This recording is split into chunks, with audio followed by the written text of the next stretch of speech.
क्या चुनावी लाभ के लिए फिर मैदान में बीजेपी के दिग्गज नेता अजय अग्रवाल? 2019 में बीजेपी हाईकमान से टिकट को लेकर हुई थी नेताजी की नोकझोंक। 2014 के लोकसभा चुनाव के बाद रायबरेली से ओझल दिखे अजय अग्रवाल।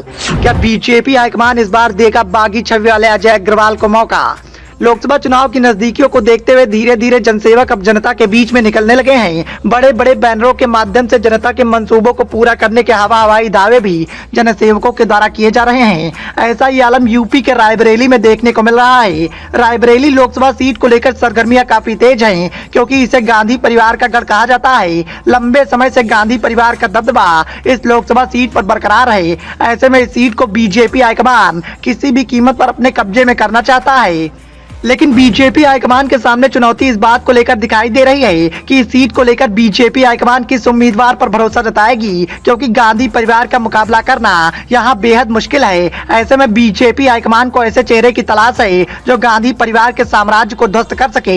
हालांकि इस फहरिस्त में कई नाम हैं जो बीजेपी से चुनाव के मैदान में उतरने को बेकरार हैं, जिनमें बीजेपी के मौजूदा उद्यान मंत्री दिनेश प्रताप सिंह, सदर विधायिका अदिति सिंह से लेकर कई नाम शामिल हैं। इसी फहरिस्त में एक नाम अजय अग्रवाल का भी है, जिन्होंने 2014 के लोकसभा चुनाव में बीजेपी प्रत्याशी के रूप में सोनिया गांधी के सामने हाथ आजमाए थे। लेकिन सोनिया गांधी के दबदबे के आगे बीजेपी नेता अजय अग्रवाल को शर्मनाक हार का सामना करना पड़ा। शर्मनाक हार के बाद बीजेपी नेता अजय अग्रवाल जिले के गलियारों से ऐसे गायब हुए मानो सिर्फ चुनाव के लिए ही जनता के बीच में आए थे।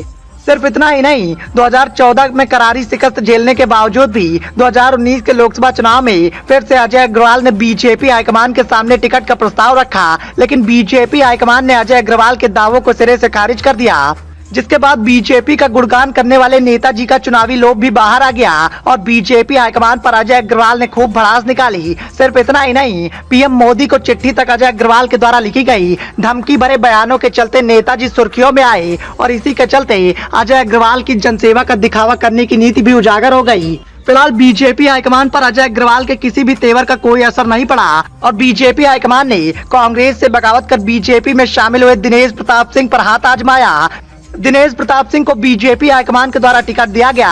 हालांकि दिनेश प्रताप सिंह को भी चुनाव में करारी हार का सामना करना पड़ा। लेकिन अब एक बार फिर से 2024 के लोकसभा चुनाव के आते ही इस बार भी बीजेपी से चुनाव के मैदान में उतरने के लिए कई चेहरे बेकरार हैं। लोकसभा चुनाव के करीब आते ही 2024 के लोकसभा चुनाव के करीब आते ही एक बार फिर से अजय अग्रवाल ने बैनरों के माध्यम से रायबरेली लोकसभा सीट पर अपना दावा ठोक दिया है, जिसके बाद सोशल मीडिया पर इस बात को लेकर चर्चाएं चल रही हैं कि क्या सिर्फ चुनावी लाभ के लिए जनसेवक का मुखौटा अजय अग्रवाल के द्वारा लगाया जाता है। सिर्फ इतना ही नहीं, चर्चाएं तो इस बात की भी चल रही हैं कि चुनावी मौसम के गुजरने के बाद बीजेपी नेता जिले से ऐसे गायब हो जाते हैं जैसे बरसात के बाद मेढक। अब देखना यह है कि दिग्गज नेताओं की होड़ के बीच में क्या बीजेपी हाईकमान चुनावी मौसम में जनसेवक का मुखौटा लगाने वाले अजय अग्रवाल पर भरोसा जताएगा या फिर इस बार भी अजय अग्रवाल को मायूसी का सामना करना पड़ेगा।